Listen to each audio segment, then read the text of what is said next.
piace davvero un sacco fare questi video per te. Ma il video di oggi avrei voluto che fosse brevissimo e ti spiego subito i motivi. In questo stanzino, che è l'unico che posso permettermi, ci saranno non meno di 60 gradi, quindi registrare diventa davvero pesante. Ma noi andiamo avanti, soprattutto perché i nostri amici del lato oscuro della forza non sono d'accordo e in questo periodo più che mai stanno sfornando tantissimi malware che riguardano Windows, Linux, macOS e anche Android, come vedremo fra poco. Inoltre, a quanto pare c'è una svolta epocale. L'Agcom, l'agenzia che gestisce le comunicazioni nel nostro paese, ha detto basta ai collegamenti internet farlocchi. Quindi nel momento in cui ci verrà venduto un collegamento internet, ci verrà fornito, come vedremo a breve, uno strumento per verificare che la connessione che abbiamo ricevuto risponda effettivamente a quanto ci è stato promesso. Allora andiamo a vederlo insieme. Ti senti pronto? Iniziamo. E per una volta sono veramente contento di aver portato una soluzione prima ancora che si verificasse un problema.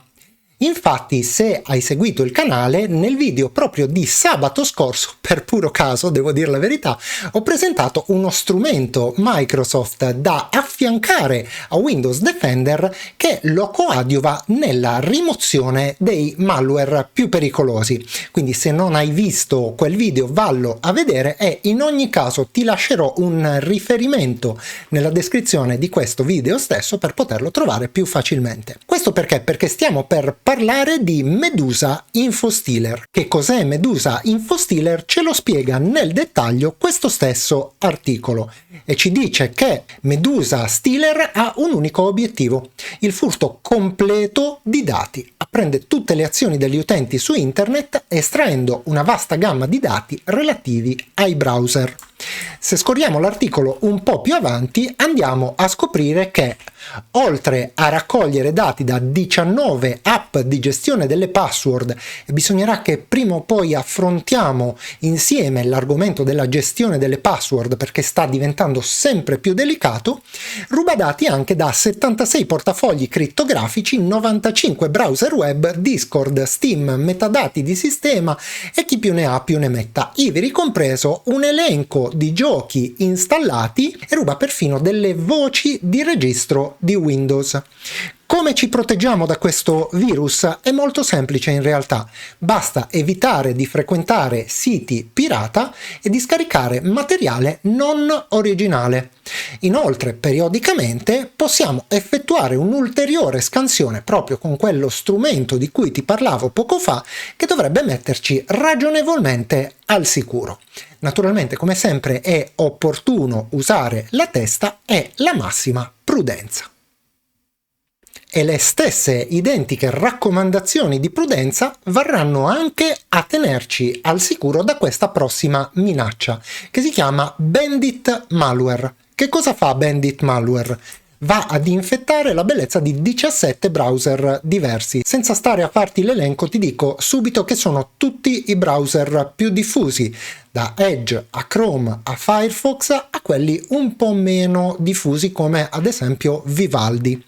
Quello che fa è rubare anche in questo caso tutti quanti i nostri dati e attenzione, lo fa a prescindere dalla piattaforma, quindi che noi questo browser lo utilizziamo su Linux, su Windows o su macOS, per lui purtroppo non cambia proprio niente. Il modo migliore quindi per tenere al sicuro il nostro computer ed evitare di farci rubare dati personali è sempre lo stesso. Non apriamo siti potenzialmente pericolosi o di cui non ci fidiamo al 100%, non scarichiamo software non originale da internet e facciamo anche la massima attenzione agli allegati di posta elettronica.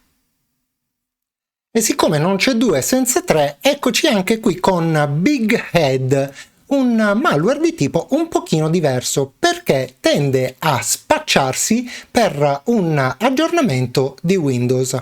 Ti ricordo che gli aggiornamenti di Windows non vengono quasi mai scaricati da alcun sito e se proprio dovessero essere scaricati da un sito, vengono scaricati dal sito ufficiale della Microsoft, quello sul dominio microsoft.com. Quindi è opportuno diffidare di qualsiasi campagna di malvertising, si chiamano le campagne pubblicitarie fasulle, che ci invitano a scaricare aggiornamenti di Windows su siti diversi. Quello che fa Big Ed in 3 versioni diverse, ma che sostanzialmente fanno tutte la stessa cosa, è andare a pasticciare ben bene con il nostro sistema, diventare persistente e, tanto per cambiare, rubarci tutti quanti i nostri dati. Ora, se ci fermiamo un attimo a riflettere su tutte queste campagne, che sono tutte quante campagne, come ho detto qualche edizione fa di questa rassegna stampa, sono tutte campagne MAS. MAS è l'abbreviazione di Malware as a Service, cioè sono dei malware che vengono venduti sul mercato nero, acquistati per pochi spiccioli da malintenzionati che hanno guardato troppe puntate di Mr. Robot e si sentono dei grandi hacker facendo questo. Quindi anche in questo caso massima prudenza, usiamo il cervello e visitiamo solo siti sicuri. Mi raccomando, gli aggiornamenti originali solo Microsoft.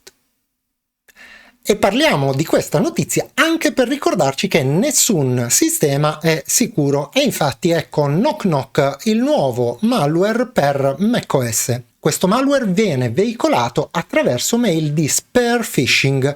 Che cosa significa spear phishing? Letteralmente significa pesca con l'arpione e si tratta di email apparentemente credibili perché provengono da qualcuno dei nostri contatti che a sua volta è stato naturalmente già infettato e che contengono un file compresso che a sua volta contiene un PDF. Se apriamo inavvertitamente, senza controllarlo prima, questo file compresso, a noi verrà mostrato un PDF, ma nel frattempo il malware si installerà su questa macchina e comincerà ad esfiltrare i nostri dati verso l'esterno.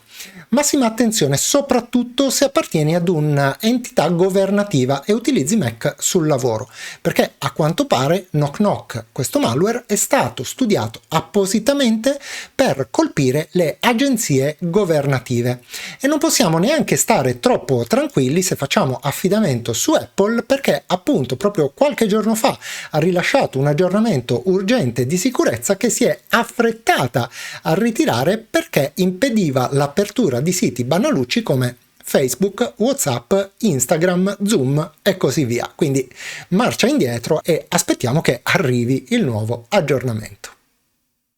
Ed è fresca questa notizia uscita solo un'ora fa, che riguarda un allarme per 2 app infette per Android che anche in questo caso vanno a rubare tutti quanti i nostri dati.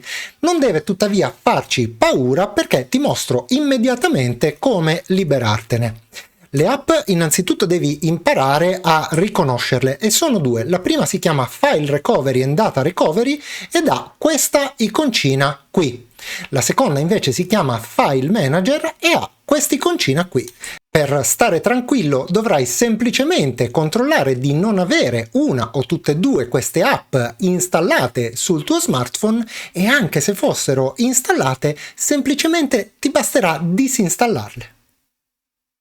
Ed ho trovato molto interessante, anche se secondo me ancora da verificare completamente, questa notizia che è apparsa su Tom's Hardware, che ci dice che finalmente gli operatori internet, cioè i provider, quelli che ci vendono la nostra connessione, saranno obbligati a dirci la verità su quella che è la banda minima, quindi la velocità minima che ci garantiscono, e qual è quella massima raggiungibile da una nostra linea. Ma non solo, saranno anche obbligati periodicamente a consentirci di fare dei controlli utilizzando peraltro uno strumento ufficiale di nome Nemesis. Questo strumento potrà essere trovato direttamente sul sito di Agicom all'indirizzo misurainternet.it /misura-nemesis, che ti lascerò comunque in descrizione di questo video, su cui potrai trovare un link per scaricare il software sul tuo computer. Naturalmente, per farlo, essendo un software ufficiale della Agicom, l'agenzia che si occupa appunto delle comunicazioni, dovrai accedere con lo SPID, quindi autenticarti, installarlo e potrai avere una misurazione ufficiale della velocità del tuo internet. E a quanto pare, nonostante il caldo, sono riuscito quasi a non sudare raccontandoti queste ultime news. Ma non importa quanto alta sia la temperatura in questo mese di luglio a Genova, prima di concludere questo video voglio assolutamente ringraziare Ernesto59, detto Ernesto59, per essersi abbonato al canale, e voglio ringraziare Mauro Cominato perché si è riabbonato, quindi ringrazio anche a te, Mauro. Inoltre, per i loro super grazie mando un super ringraziamento io a Fabio Cangelli, Ema Tube e Gabriele Noce. Grazie a tutti, veramente ragazzi, siete valsi ogni singola goccia del mio sudore oggi. E a questo punto siamo giunti al termine, ma prima di salutarti ti ringrazio per aver guardato questo video fino a questo punto e ti do appuntamento alla prossima. Io vado a bermi un succhino.